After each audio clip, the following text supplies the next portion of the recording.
Make sure we got everything recording. Can I get an audio and visual check?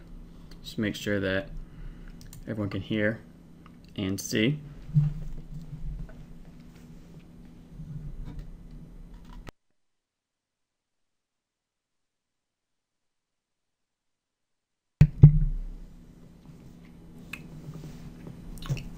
All right. Let me just double check here, make sure everything's recording.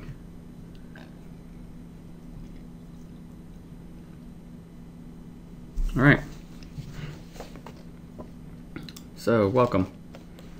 Good evening and good afternoon for some of you. I know some of you are actually overseas, so welcome. This is our Tuesday night free webinar series. My name is Nate McGee, the Forex guy here at Microquant, and tonight we're going to be discussing a pretty interesting topic I like to discuss. It's all about determining your exit strategy. You'll find countless books and forums and blog posts and things of that nature dedicated solely to entries, but there's not a whole lot of talk about exits. So I'm going to try to help you tonight with at least give you some pointers for how you can get a better idea of how you want to either create your own personal exit strategy, or if you're out there looking at exit strategies to see if they'll fit in with who you are and your trading style. I will give a few examples as well of some exit strategies, but there are countless amount of exit strategies out there, so no way I can cover them all.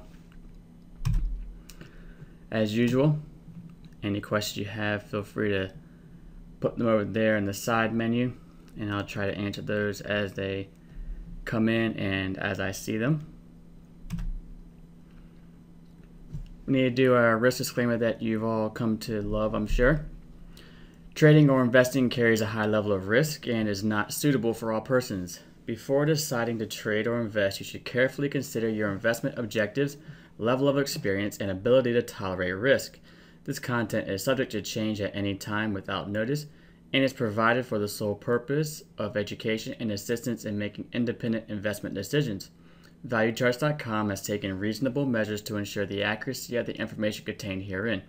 However, ValueCharts.com does not guarantee its accuracy and is not liable for any loss or damage which may result directly or indirectly from such content or from an inability to access such information or any delay in or failure of the transmission or the receipt of any instruction or notification in connection therewith.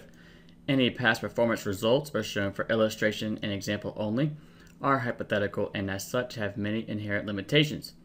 No representation is being made that any account will or is likely to achieve profits or losses similar to those shown.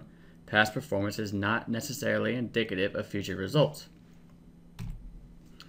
Along those same lines, we have the CFTC Rule 4.41, the U.S. government required disclaimer about hypothetical results. Basically, it is saying that everything is hypothetical that is mentioned here because it was in the past and hindsight is 2020. And as usual, if you have any questions about that, feel free to send us an email at support@microquant.com and we can get you a copy of those disclaimers or explain them to you better if need be. Determining your exit strategy. Very important topic. What this webinar will try to cover tonight will be the importance of an exit strategy for one, some exit strategy philosophies. There are really only two types of exit strategy philosophies really. Help you to determine your exit strategy that could fit with the proper philosophies.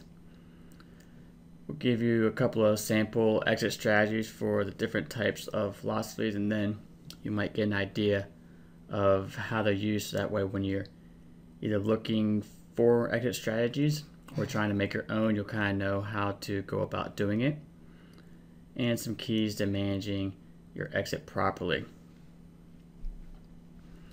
So we'll get right into it here. First, why an exit strategy is important. Well, first and foremost, an exit strategy is there to make you money. You can have an awesome entry, but if you can't exit, then it's pretty much worthless. Anyone can pretty much enter the market, but not everyone has the skill set, I guess, to exit, or at least exit profitably all the time, or exit at the right time without giving away too many gains or not getting enough gains out of it. So it's there to make you money. That's one main reason we have it. Also, to avoid losing money. Next to the psychological aspect of trading, risk management is one of the most important aspects of trading. And an exit strategy really is what separates the winning traders from losing traders, or the good traders from gamblers. Depending on who you talk to or what book you read, typically they'll say that psychology is about 75 to 80% of trading. Then another 15% is about risk management, and anywhere between 5%, sometimes 10% again, depending on who you go to, will say is all about your strategy. So there's a lot that goes into it. We did a workshop a few weeks ago about psychology. Then risk management is kind of going to be touched on a little bit tonight. Not in great detail, but it's all going to be very important when it comes to the actual exiting of your trading plan and system. And then the risk management aspects are kind of in different webinars we've had throughout the year and such.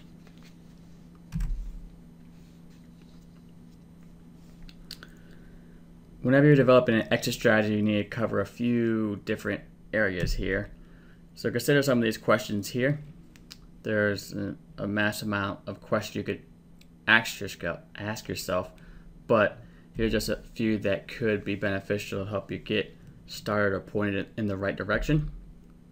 What are your goals from your trading? Is it to have consistent income, or are you trying to hit a home run? Maybe you're just trying to become a better trader.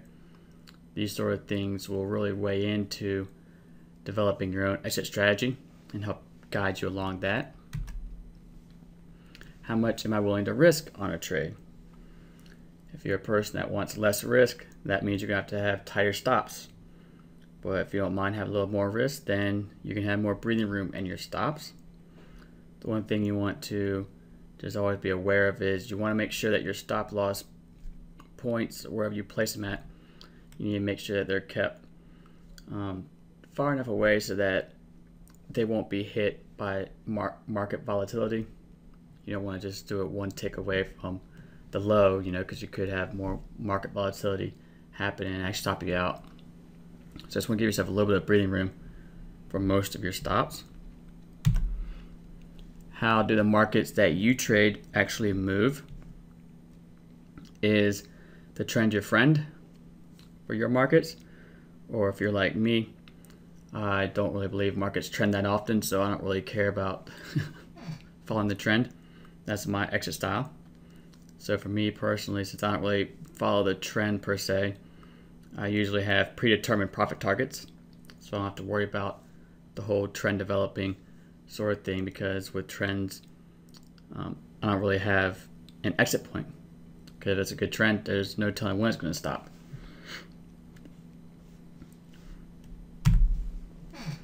How long do you plan to hold your trades or your trades? If it's going to be a long-term trade, like 2 weeks or a month, like a position trader, then it might be ideal to set your profit targets that could be hit in a few months or even a year. And you want to plan on locking in profits, like with trailing stops, but with enough room to avoid any volatility that's going to happen during fundamental announcements and things of that nature. But if you're like a short-term trader, then a week or less, if you just intraday, that sort of thing, you can set shorter term profit targets like pivot point levels, Fibonacci levels, trend lines, moving averages. There's countless ways you could do it. So you need to try to figure out how you're going to hold your trades, and you can even have different exit strategies based off your long-term trades and short-term trades. Where will you cut your losses? Will this actually be lined up with your risk management or how much you're going to risk. So that means that you'll cut your losses only when you get stopped out, or will you be that person that will be cutting losses right before it hits your stop or something like that? You don't want to actually hit your stop. That's your maximum risk. Maybe you'll cut your losses like 10 ticks away from your stop loss. It's all personal preference here. Where do you want to get out whenever you're in the money? It's not really looked at as often as others, but I look at this. This is one of my ways I look at things. But will you get out as soon as the target is hit, or will you wait to see if the market's going to move beyond your first profit target, or will you wait for the market to move against you before you close out your trade?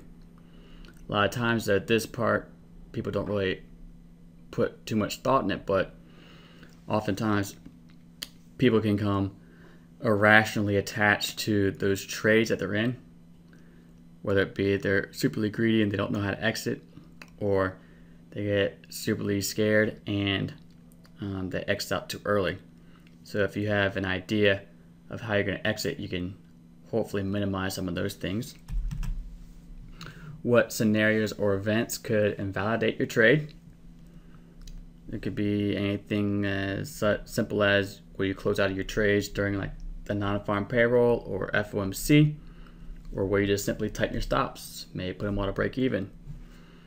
Will you close out of your trade if it doesn't go your way in an hour, or will you close out of a trade if it doesn't go your way in 6 candles? There's many different ways, but you need to kind of have your own rules in place so you'll know how to exit and be able to limit your losses. And what psychological needs must I satisfy for trade management and exits? Now, I'm not going to go too far into detail here about psychology of trading.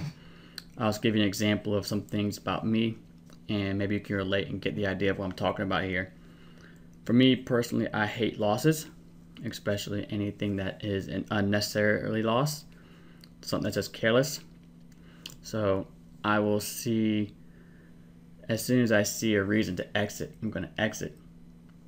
If it's not going my way, I'm just going to exit. I don't want to have a silly loss. That's a psychological problem or issue I have of mine.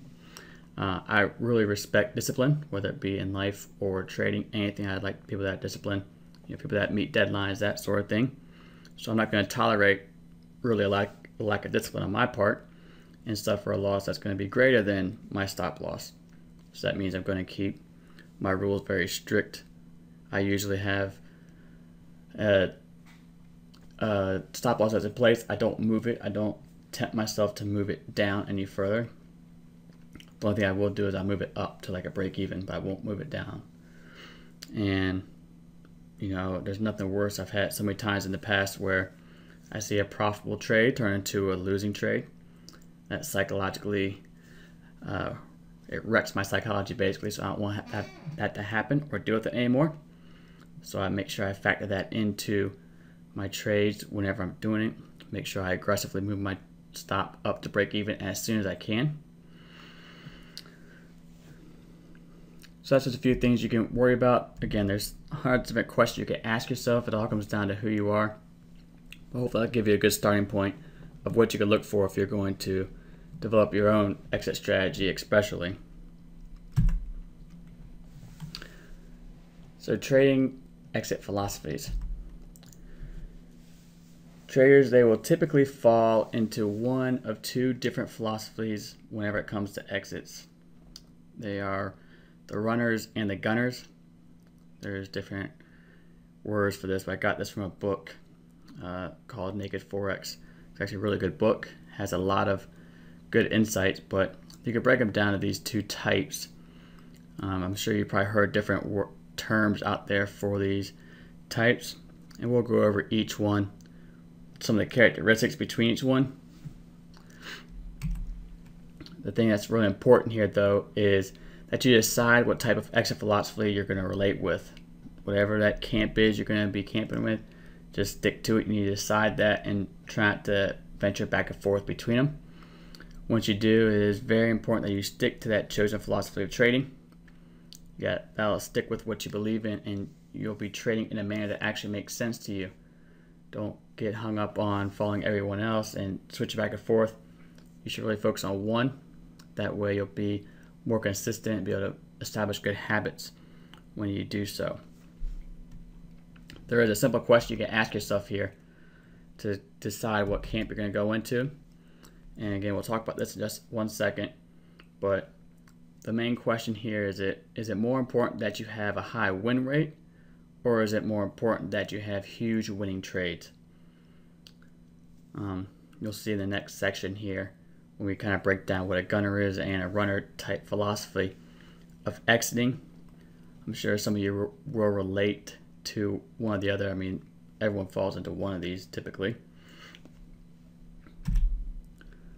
So we'll get right into it here. The runner philosophy.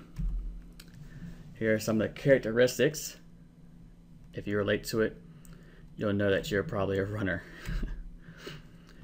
You're always looking out for the next big thing. You want to capture large profits in every trade that you do. You're always hopeful that your next trade is going to be that beautiful, long-lasting trade that you can just watch it as it continues to go in your direction for however long it is, indefinitely you wish. The win rate is not really the most important stat in your trade log or journal or what you look at for your trading success, which is fine. The profits that come from a long-lasting, profitable trade are more exciting than the number of winning trades that are made. I used to actually be a runner for a while, where I had like a crazy win-loss ratio of like 16 wins, like 38 losses, but profits were still high. I kind of changed that though, and you'll probably be able to relate to the other style whenever if you've been in the trading room that I've been in, plus see what the gunner style is. But moving on here, they are aware that their trading system may not have a very high win rate, which is fine because they're not really concerned about the win rate. These guys have a high level of confidence that is unwavering, unshaken, all that kind of stuff, and it will not diminish during a losing streak. They're kind of used to a losing streak because they're not really in it for the winning percentage. They're there for just making money. They know that most of the time the market will not stay in an extended trend. Whether you know it or not and have put words to it, you might have experienced it by getting repeatedly stopped out and wonder, how can I get a good trend? It's kind of the same thing here. After you enter a trade, typically you're not knowing how far the market may move. I know a lot of these types of traders that are always asking me for, what's the profit target? What's the profit target? You're probably going to be a runner type of philosophy because that's kind of what they do, and that's fine. When you're going to catch a big trend, there's no real predetermined exit point. I mean, look at the indices. If you're in the futures trading room, imagine if you got on that. You don't know when you're going to get out because it just keeps on going. People try shorting it and they can't short it because it just keeps on moving on up, until just recently anyway. And there's a high level of patience. That's really a defining characteristic of a runner. They're patient with their trades, they're patient with dealing with losses and that sort of thing. So how would you know if this is going to be you? Well, if you prefer huge winning trades, then this is probably going to be your style. The thing to note is that many of your trades will be either losing trades or break-even trades. However, the few giant winning trades will typically make up for any losing trades. Again, this is how I used to be. I liked it.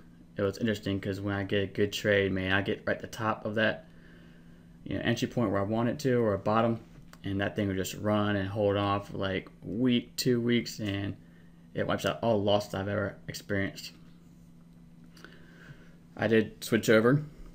Some of you will know, and as I list off these characteristics of the next style, the gunner style, I'm sure you'll be like, that's Nate. So for the gunner philosophy, some of the characteristics here: winning is everything. typically the gunners will have a difficult time sitting through losing streaks, or to add on to that, any extended drawdown is really hard for a gunner to sit through. They're all about the wins, not necessarily the money, which is fine too. There's no wrong way here. There's different philosophies, and each way can make plenty of money, so there's nothing wrong choosing either one.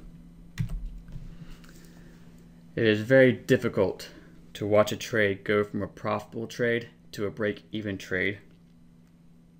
As I mentioned before, that's one of my psychological needs. That's why I kind of realizing I switched to a different style and started managing my exits a little bit differently. Patience is not one of the defining traits of gunners. I tell everyone in the trading room, I'm very impatient. I know it, I've admitted it. That's why I'll trade counter trend or with a trend, doesn't really matter. Because I'm there for wins, I'm there for the profits, and I'm impatient for waiting for a pullback to buy to get the trend or something like that. If it's there, then it's there. Cool, I'll get in on it. But patience isn't really a known defining trait of a gunner. Interested in quick satisfaction. These people are typically the intraday traders or the scalpers that kind of follow the gunner philosophy. Not many of them are swing or position traders. And they believe, or they're under the mindset that under normal circumstances, the market is often just moving up and down, not really an uptrend or a downtrend. I'm under the impression that the markets only trend about 30% of the time. Most of the time they're just sideways. That's just how I look at it for the most part. So I don't really care if I'm going counter trend or with the trend. I set my profit targets according to how it looks. If I see maybe a predominant downtrend, and if I go on a smaller time frame, I go counter trend, I set my profit targets a little bit more realistic than I would if I was going with a trend.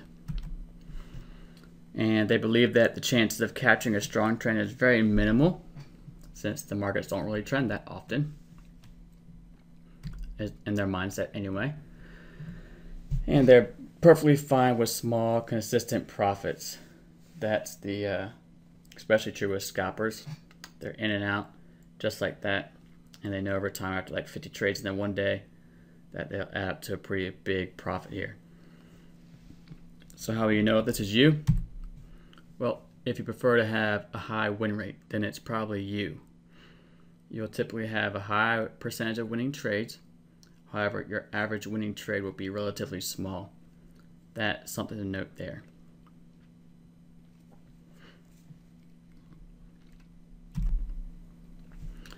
So we'll get into some strategies here in a second. Are we good so far? Any questions? Does that make sense? Anyone can relate to that?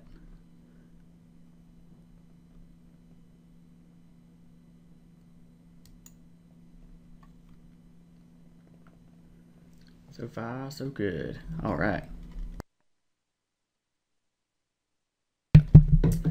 You're a gunner? I hear you. I'm a gunner too. So what I'm going to do is I'm going to give you 2 extra strategies here for each style, and I'll kind of explain the criteria for them. It's kind of hard to necessarily illustrate unless you're doing it live and get used to it, but I try my best here. I do have images, and I'll try to diagram how they'll play out, at least for the runner ones. The gunner ones, I do have some screenshots that kind of step it out for you, but it's kind of hard to do that when you do some of these strategies here for the runner. But we'll go ahead and get right into it here. Things to remember about the runner before we get into these things. Runners are in it for the long haul, so keep that in mind. They're patient, and these strategies, they use exit strategies that take advantage of a trending market. Okay, since they're in it for a long haul, they're not in it to counter trend or shorter term trades. The strategies are really for trending markets. The following 2 exits are considered trailing exits, meaning that they'll take advantage of the trending market. Okay, trailing stops and exits are really key for strong trending markets. It's different style of managing trades, really, than say a gunner, which has more of a predetermined profit target, that sort of thing. What a trailing exit is an exit strategy that is dynamic and it has no fixed exit price. The exit price will really be constantly adjusted with the movement of the market in order to maximize a profit, and typically they'll be closed out only whenever the exit is hit, typically. And I'll try to show you that a little bit here as well. One exit that's pretty interesting is the ladder exit. I like this one. I use kind of a variation of it, but this would be the basic version of it. Some of the rules for this: zones, which are just minor or major support and resistance levels. These could be horizontal lines or trend lines, doesn't really matter. They're used to identify potential profit targets. I bolded potential because when the strong trend, you don't know when it's going to end. Okay, so these are just potential profit targets. You're not going to close out necessarily whenever it hits a profit target. Again, if people are in the trading room, they know a lot about how I use zones. I use a lot of horizontal lines for entry points, exit points, retracement levels, that sort of thing. Another thing for this exit style is patience. That's why it is going to be a runner exit, not a gunner exit, because we don't really have that kind of patience. Here's how it works. We'll give you the skinny on this. Enter a trade, then move your stop loss in relation to how far the market has moved. I'll try to show it to you here and illustrate it a little bit better, but for the written directions, I guess, of it would be if the market's moved from your entry price to the nearest zone. So if you short it at one place, you want it to go down. Once it hits that zone, then you're able to move your stop loss to break even. Then if the market continues to move in your direction, like if you're still short and it moves down to the next zone, then you can move your stop loss from break even down to that first zone where it hit, and you keep doing that, just ladder all the way down. I'll show you an example here. We'll keep it on this 5-minute chart. I was trying today and all that to take pictures of it live to try to illustrate it in pitch, but taking pictures and trying to illustrate it across 20 different slides would be a little difficult, so I decided just to use one here. Okay, so I use a 5-minute chart. This could be used on any time frame, but have some key zones identified. Okay, we've been over this in different webinars, how I identify zones. These could be trend lines too. You can have, a trend line drawn across these highs, something like that. But say, for example, say you took a short right in here. Okay, you took a short position. It's a bearish divergence, weakening momentum, all that. One thing I'm going to say right quick is I don't really talk about where you place your stop on some of these. Go with your typical style, meaning it could be right above the high, but above the entry candle, that sort of thing. I do touch on a little bit for the next strategy, but it would be hard to define where to put your stop loss initially, because that kind of goes along with your risk management and risk appetite. So that's why I don't really talk about them too much in here, but that'll be up to you, and then the strategy itself will still work, but just keep that in mind. So say we did, for me, I would have put my stop right up here initially, because that's a high. Okay, so if we took a short here, we're still near zones. I would wait for it to come down here. All right, and I would get the okay that if I wanted to, I could move it down at break even. So I could have moved it down right here. If you look, we wouldn't have got stopped out. We've been break even, because if we are in a valid trend that's going to shift here, then it should not make any higher highs. So we've got break even there. Okay, and it came back up, retraced, okay, and it moved back down. When it came here, we still don't do anything yet because it's still that first profit target. Now, when price moved down some more, it came down near the second zone. I could have move my stop here if I wanted to, down to the next level, or I could have waited for it to actually touch it. So let's say prices move down right here. Once it hit this area here, I can move my stop from here, so we can cross out this. I can move it down right here. Now my stop loss, I give it some breathing room right in this area. Could be above this high since we had that pullback. We could do it there. We could just put a few ticks above that area and hit our second area. Now we have a cushion. Okay, so that's what I mean. We start laddering down. We're using one zone here as a cushion to ladder everything down. So as it's here, it could have retraced back. We haven't got stopped out. That's fine. Comes back down, pulls up. We still wouldn't be doing anything with our stop yet. It's still trying to decide what it wants to do. When price comes down here to the next zone, the stop can be erased, and it can move down to right here to the next area. Again, we could put it above this high if you wanted to. We can just put a few ticks above here. This probably was near a news announcement or something like that, where a quick spike and then pull back down. We could put it above this high. There's a lot of different ways you could do it. The idea though is you want to keep a cushion between it to give it space as it moves down. Because if it is in a proper trend, which these exits are primarily for a trend change or a stronger trend, whether it be on a smaller time frame or a larger time frame, they shouldn't make new highs if it's in a downtrend, and it shouldn't make new lows if it's going to be in an uptrend. If that makes sense. Then as prices continue to move down and we'll hit this next area, we could move our stop down one more time, get rid of this, put our stop right here, see what happens with it. And as it keeps going down, we can do the same thing over and over again. There's no zone right here. I don't even have one because it's way below this. So it will come back up here, and it still wouldn't stop me out. So I could still be in it. And that's the idea behind a ladder exit. Are there any questions about that? Like I said, it would have been hard to like show new pictures every single time.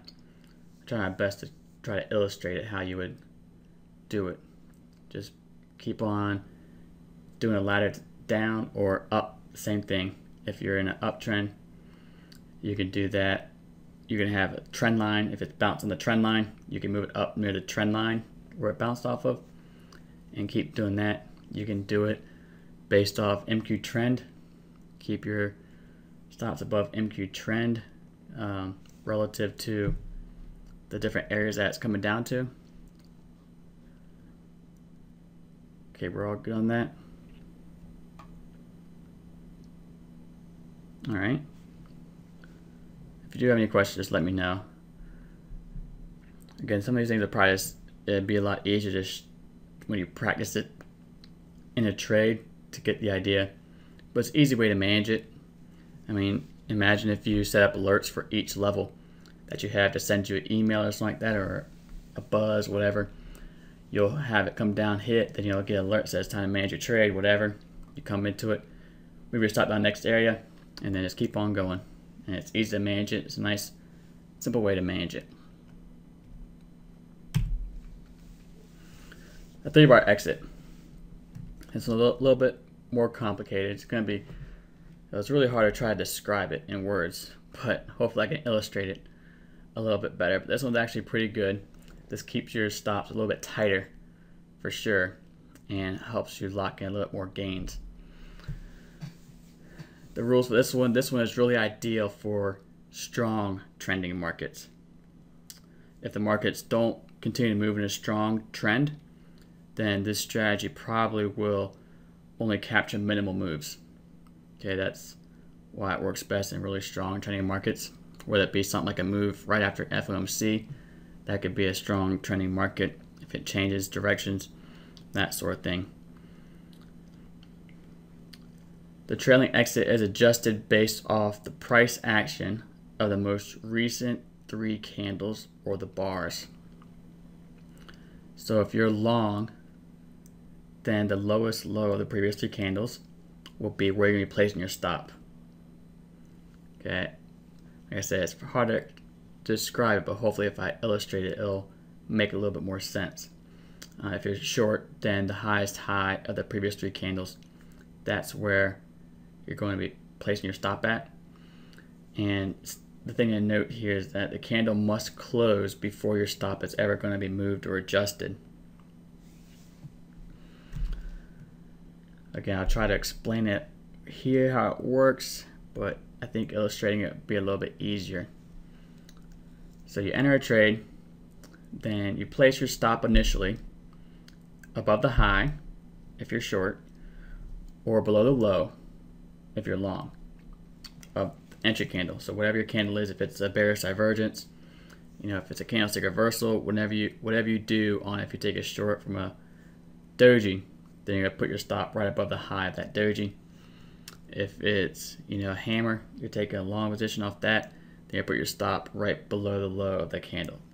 Same thing how typically you would manage that sort of trade.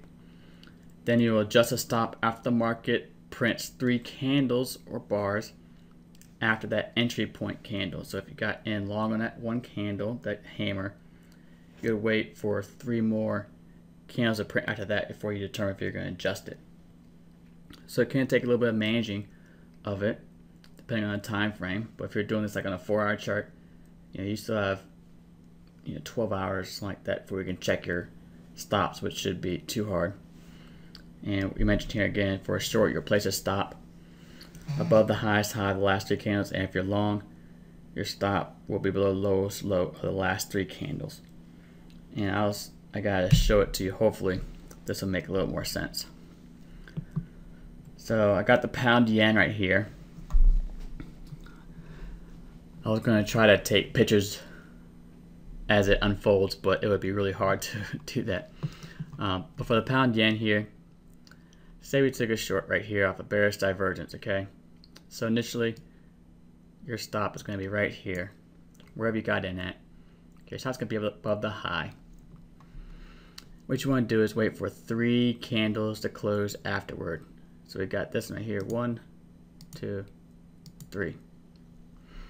Once this candle closes here, now you have the go-ahead to move your stop. So once this closes and this one opens right here, you can move your stop above the highest high relative to the last 3 candles.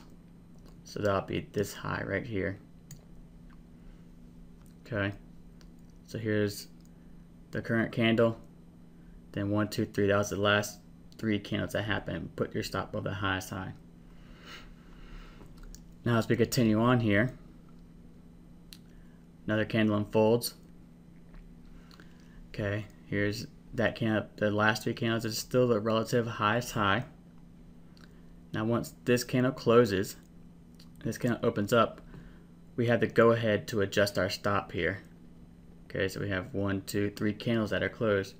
So now we can move our stop down here above that high. You want to give yourself a little room, remember, like give yourself a few ticks or a few pips above that high. Okay, so now we're down here. And as this one closes out, this one opens up, we still have these 3 candles here. So we can move our stop down to these levels. Give yourself a little breathing room. 3, 5 ticks, whatever, you could possibly just keep your stop right here depending on that distance between each one. Price would have gone up here. You wouldn't have got stopped out, most likely, which hopefully that would have been what happened. But this what happens as you keep going down. You keep looking at the previous 3 candles from each one. So at this point, once we get here, if our stop is still going to be in this position as well, once we get this candle here, we have 1, 2, 3 candles behind it. Our new stop would be right here above this high. Keep going down. 1, 2, 3, still. That's the relative one that we want to keep it at. When it comes to this candle here, 1, 2, 3, our stop can be adjusted right to here. Next candle. And we just keep doing this all the way down. Okay, it seems like a lot to do, but this is the nature of a trailing exit anyway. It's going to be dynamic. It's not just set and forget like it would be like on a gunner style or something like that. This is to try to maximize your gains as much as possible, locking in profits every single time. And you wait for 3 candles each and every time, and then once you get stopped out, you get stopped out. Does this make sense to everyone? I hope this one isn't too confusing. If you have any questions, let me know for sure, because I can understand if it is going to be a little too confusing or too wordy.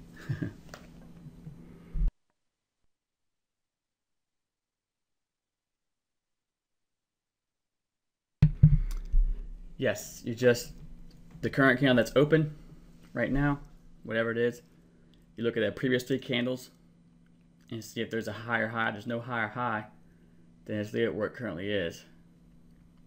If it's, let's see here, if we come down, so say our high is right here at this point. We have 1, 2, 3 candles here. Once we get to this candle that opens up here, we can move our stop down to here. That's no problem.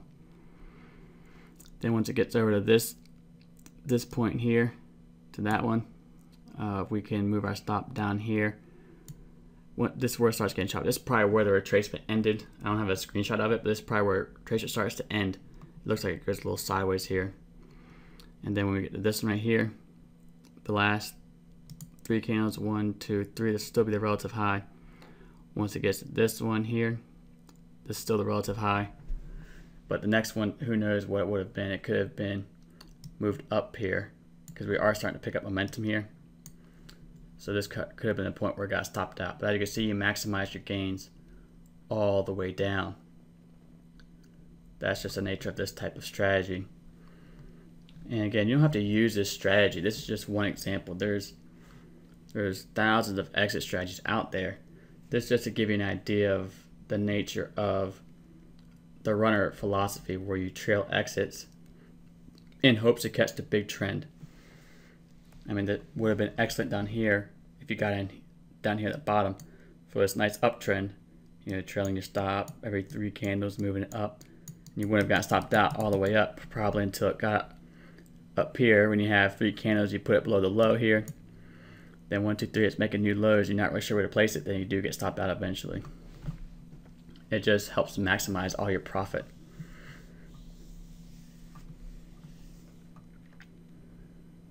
So we're good? Okay, glad it makes sense. Gunner exit strategies. This is typically my strategy here. This is how I really trade the markets. Some notes about the gunners here. Gotta remember this, that gunners aren't all that patient. This is you. Then these strategies will probably help you out. Just gotta admit that you're not that patient. It's not a bad thing per se. But I know it because I have my ADD. I like to have things moving at all times, and I just live with it. That's fine. It's my style. I'm happy with it, and it works out for me. Gunners, they are fine with the smaller profits as long as they are winning. Winning is fun. Winning is the main goal. As long as it's profits that are coming in small increments, hey, we're still happy. Again, they believe that the odds of capturing a trend are very minimal, and these 2 strategies that we're going to talk about here have predetermined profit targets at zones. These aren't necessarily potential zones, or potential profit targets. These are profit targets. That's the difference between the gunner and the runner style. The ladder exit, they were potential profit targets, whereas with these ones, these are profit targets, where you will either take off a portion of your trade or you'll close out the trade entirely. Things to remember about zones here. This is kind of what the mindset that gunners follow here. The zones, which are the major or minor support and resistance levels, these are the most important areas of the chart. If you're taking trades in the middle of support or resistance level, the odds are not really in your favor, because it could go up or down, or you could be in the middle of a move. It's not the best way. That's why the support and resistance areas are the most important parts for these traders. The zones are the areas where prices repeatedly reverse. The way I usually describe it is if there's a lot of bends in a line chart, that's where prices are reversing a lot. Not only are they areas where they reverse, but the things about zones is that they're both price barriers and price magnets. So there could be that struggle spot for price to push through, but they're also areas that attract price to come to. Whenever they break through a trend line, there's an area where it's going to stop at it because it's a magnet. It pulls that price down there. That's where it wants to go to the next level.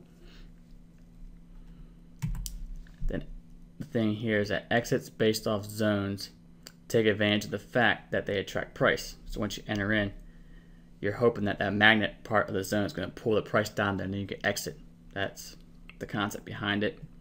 That's why I like it, because I like to think of how prices work. They really they bounce off zones like pinball. They just bounce in between, back and forth, up and down between each one.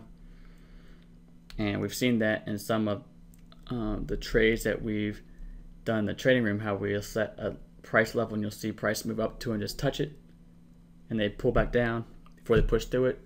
It's interesting how it works. Sometimes I surprise myself that these zones work, but they're there, and it happens. The zone exit. I use this one a lot, especially when I do counter trend trades. If I do a counter trend trade where I'm not like 80% confident it might reverse and actually be a trend reversal, then I usually just do a zone exit. If I'm more confident that it could reverse and actually be a total trend reversal, I'd do the next exit strategy that we'll talk about. But the thing about the zone exit here, the rules for it is the main or minor support or resistance levels. They are used to identify the actual profit targets you're going to be in. Sometimes, though, the market will get near a zone without quite reaching it. So you need to make sure that you have a cushion whenever you're setting these profit targets. Mine is typically about 20 pips or so, or maybe about 10 ticks in the futures market because there's a little bit more precision in there. But in Forex, I give a little bit more room to breathe, to reach targets. This strategy right here is really good, though it's very simplistic. How it works is you'll enter a trade at a zone, then you'll exit the trade at a zone. So if you're short, the profit target should be several pips or ticks above the nearest zone that is related to where you entered in at. So if you're short at one zone, you want it to fall down to a next zone. And then if you're long, then your profit target should be several pips or ticks below the nearest zone. So that way, if it doesn't quite rally on up to that next zone, at least you'll be able to lock in like 80% of the move itself. The reason why this strategy is really great because there's no managing the trade, no need to really watch the trade at all. And this is a really good strategy for those traders who don't really have the time to sit and just watch the charts. That's like me. I don't like the anxiety of watching a trade. I like to set and forget and let the market decide. If I'm right, I'm right. If I'm wrong, I'm wrong. It's really easy. It saves me a lot of emotional grief and a lot of discipline I could lack at some points. So here's an example. Euro Aussie here on the 5-minute chart. Say we saw right here, this is my rationale. I didn't talk about this entry point right here. It could have been a nice one, but say right here is where we enter at because we see a momentum inflection starting to form. Right, so we're waiting for it to break through the low here, take a short. So this exit, my profit target is going to be right here, the 54168. I didn't know that because it moved down.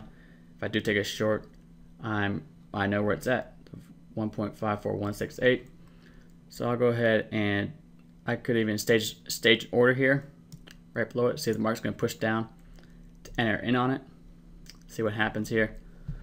So as soon as that gets hit, I can even have my profit target order already set in place. So a short order and a profit target order like a few ticks above it. This one's a 5-minute chart, so it seems like I'm setting it really high, but that's only like 1 or 2 pips off it. When I do it on a 4-hour chart, the 20 pips is a little bit more different, not as wide of a gap here as you can see. But we'll see what happens here when we go to the next slide. We took a short there. I would have entered in on it right here. Would have just popped through it, and I would have gone through a little bit of drawdown. I would have actually put in my stop here. For me, it's a little different. I would have put it near a zone up here. I think Thomas actually will put above the high here for a stop. In that case, we would have been stopped out. But either way, right here, you actually could have re-entered in on it if you wanted to. Right there, that doji. I don't have the value candles up here, but that was an overvalued, so that could have been an entry signal. And as you can see, prices came down. Didn't quite reach the zone, but got close, and you can see it probably would have hit my stop from back over here. I'm about a pip or so above the line here, and you will see how I've got hit on time, but you can see how it pulled back up pretty quickly from that spot. Didn't quite reach it, but that's how I would have gotten it. That's a zone exit.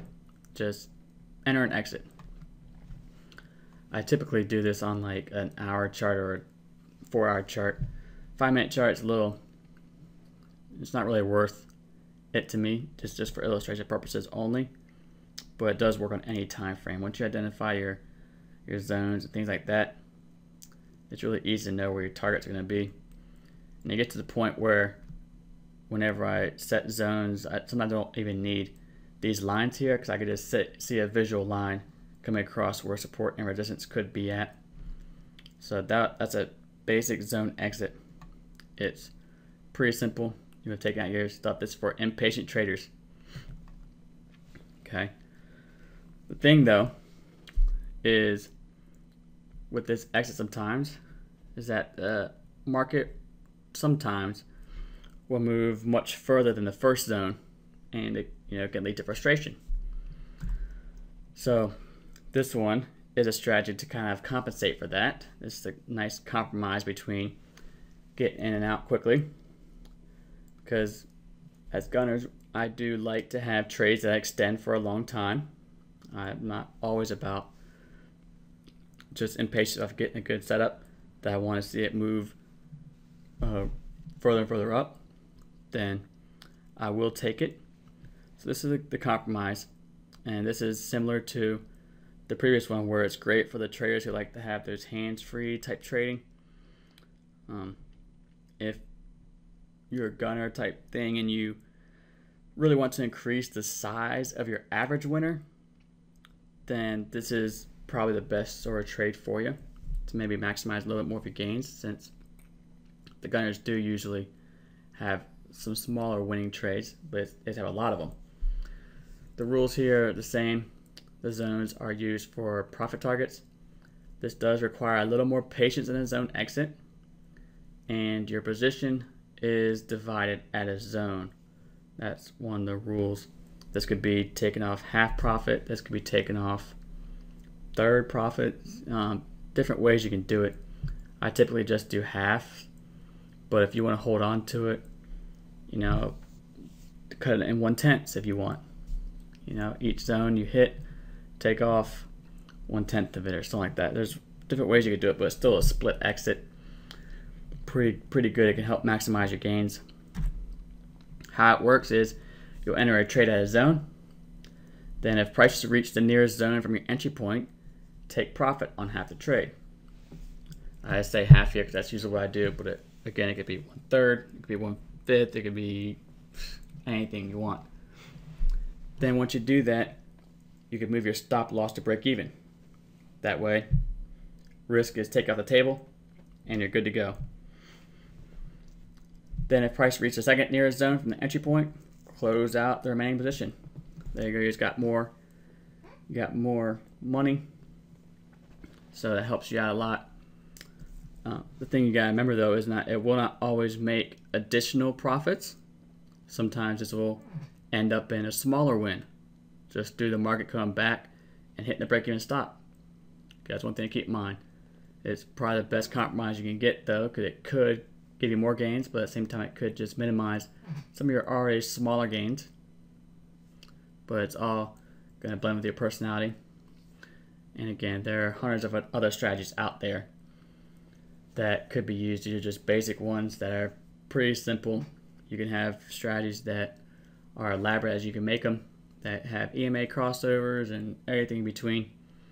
It's just simple ones, and you can get the idea of a strategy, how it works with an exit philosophy, if that makes sense. So we'll show you how this works. So for the split exit, here's a $yen on the 5-minute chart. Okay, I did this one about an hour or two before we actually started the webinar.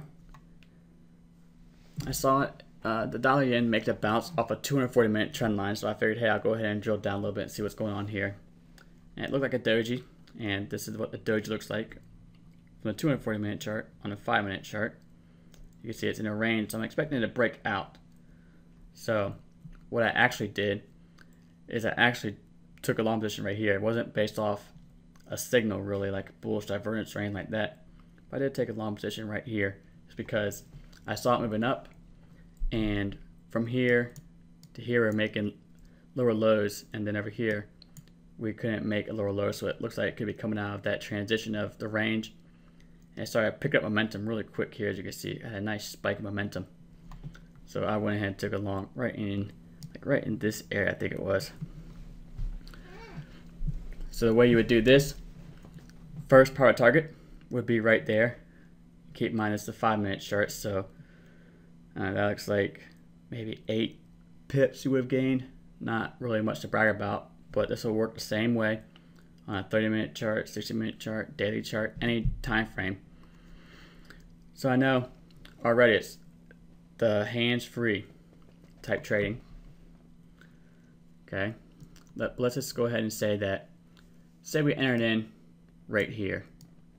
That's where we actually entered in. We saw momentum starting to spike up. Okay, got in a little late on it. So we'll give it the benefit of the doubt and say we're going to come up here. This is the first profit target. So from 62 to 68, so that's 6 pips, not a whole lot to brag about. But if we can hit the second zone right here, that's 102.87, then we're in the money. That's a huge gap to go there, but it's a zone. And these levels, we use them because they're not only price barriers, like in this case, they're price barriers, but they're also magnets. You can see once it fell through here, it shot down right there and slowed down a little bit before it continued on down. So hopefully if it breaks through this first profit target, there'll be a magnet like this, same sort of pull back up this area. That's what I'm hoping for. So we would have entered in there. Okay, so hey, we entered in right here, not doing too bad, so we could have taken off partial profit here, could have taken off partial profit here. Either way, once you do that, our stop can move from here, we can move it right up here to break even where we entered in at, or below this zone, whatever you want. Now risk is off the table, we have open position. Now we can have our fingers crossed to see if we can actually reach this profit target. Odds are, hopefully we can reach there, but who knows. Worst of the worst, it'll come back down, retrace, and stop us out, break even, and we have a little bit of a smaller loss. But it shot on up there. So this is my signal to go ahead and close out of it, which I did. I actually closed out a little bit early. I closed out of it right here. Okay, because I saw it go up, then I saw it pull back, and then it moved up there one more time, so I went ahead and closed out of it just because I didn't want to risk it not reaching my full profit target. But as you can see, it did push through right there, and that would be how you would close out of a split exit. Partial profit once you got there. So we would have entered here, take off one lot, and take off one right here. We're all done. Simple enough. And just for laughs, I went ahead and took a picture right before it came in here. That's what happened with it after it hit the profit target. It went ahead and shot right back down. Because these are magnets. That's why I like using them. You can see these prices didn't really close right there. It did kind of poke above it, close above it, but then this shot on up even higher, then pull back down and close below it, and then it sold on off. So that is the split exit. Pretty simple. Another way we do it, I know Thomas does this as well, is we trade the overvalue undervalues. So if we take a short when we're in the overvalue prices, we'll go ahead and take our partial profit when it pulls back down into undervalue. Put a break even stop in, and we're there. That's more the gunner style. It's just that's how they work. That's the philosophy, the difference between each one, and strategies can still be adapted for each one, but generally people will fall into one or two of these categories here. So does that split exit make sense? We good for that? It's not necessarily here to push strategies on you. It's more to help you establish strategies for yourself and to understand what they're there for. People that don't have exit strategies, they might get overwhelmed right here and say, hey, I'm good. I'm making so much profit, and they come up here and they don't know if they're going to exit or not. And then it starts pulling back down. They get irrational. And I should have closed out of it up here. So if we already have predetermined profit targets and all that, it's a lot easier to manage it.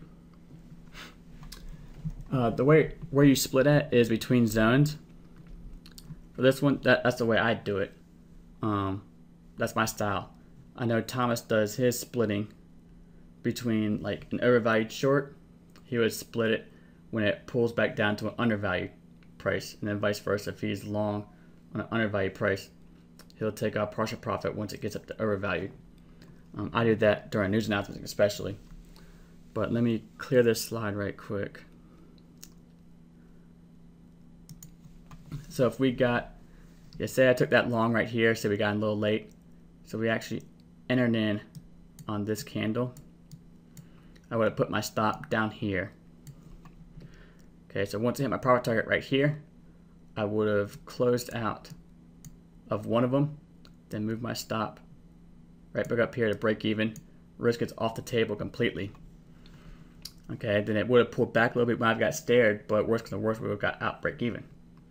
But then it did shoot through, so I'm hoping that's going to reach this next profit target here, which it did. So I would have closed out of it right here, close out my stop, position done. Went from 62 up to 87 on a 5-minute chart, which is pretty nice. So you can watch other things too. You can watch momentum. You can see momentum start to roll over here. Looks like, yeah, momentum started to roll over on this one right here. Where it started to roll over, so it could have gotten out then. But like I said, I actually got out like right in this area here because it pulled up, then pulled back down.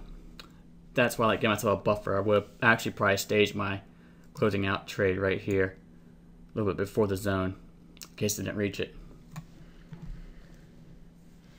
But still, I would have been happy with that much of a move as opposed to it coming up here and then grudgingly exit out of it right here because I get too scared. But then you can see it starts bouncing up a little bit. I don't know. It could have gone up to the next area. Who knows? But you can do the same concept if you want to take off thirds. You could have taken off 1/3 here, 1/3 here, another 1/3 here if it does get up there. And you can keep doing that if you want to, depending on what you believe is true with the move. So managing exits. Just a quick summary. Here's some problems that are faced with traders and exits. One of the problems really is retrading the most recent trade. So traders will look at the recent trade they just took. They'll see where they could have improved, or on what they could have done better, all that kind of stuff. And then they decide to change things for the next trade, which it seems right in theory, but the problem with that is that every trade is different. The previous trade has nothing to do with the next trade at all. Whenever traders fall into this problem, bad things can happen. It doesn't always happen, but it can happen. It's something to definitely be aware of, because it can potentially reduce your profitability even further. It's really all about consistency when you're trading. So I don't know if it has ever happened to anyone in here, but it has happened to me, where I'll take a trade, then the market will run, several hundred ticks or pips in my direction. but I already exited the trade, and there's nothing I could do about it, right? So I would think to myself, hey, I should have had looser stop on that one. I should have blah blah blah blah. But the problem with that is the next trade that happens, it might not run several hundred pips in my direction. I don't know that. Maybe it will only go to the next zone. Who knows? But if I try to adjust it, then I could even further reduce my profitability, because I'm expecting it to run several hundred pips like the last trade did, but instead it only went to the zone, and then instead of closing out of it like I should have in my strategy, it pulls back up, retraces, stops me out for a loss. So I lost even more profit. That's one of the issues with retrading. They think, okay, this problem that I should have done better is gonna really affect my next trade. Doesn't happen. It's all about consistency, being consistent with your exit strategy. I recommend having one exit strategy for the time being until you get disciplined with it. Then you may throw another one in there. When I do my counter trend trades, I have two different strategies, but I know which one to use depending on my gut feeling and how confident I feel about that trade. If it was an excellent signal, have like 3 or 4 signs that I'm fine to go counter trend, hey, I'll go ahead and maybe do half profits, because it could really change the whole trend. If I only see one signal that says, hey, you can take a counter trend trade here, I'm going to do my zone exit, because I don't think it's going to actually change the entire trend. That's how I do it. But I'm still consistent about it. I don't move my stops. I don't say, hey, it hit my zone this time. Actually, instead of doing a zone exit, I'm going to do a split exit. No, if I know what my gut feeling is, I'm going to stick with that trade. And it's all about consistency. If I do get stopped out, okay, that's fine. So the solution to this problem here really is you need to decide what type of trade philosophy you're going to follow. Then you need to obviously stick to your exit philosophy. Don't try to be a gunner and a runner. It just doesn't necessarily work. Then stay true to your trading beliefs. This all comes down, again, to your trading beliefs and your lifestyle, what you think is true. Just because some guru, just because I say, hey, this is the best way to do it, doesn't mean that you agree with it. So you don't have to do it. It's all about what makes sense to you and about being consistent with it. And that's it. Do we have any questions?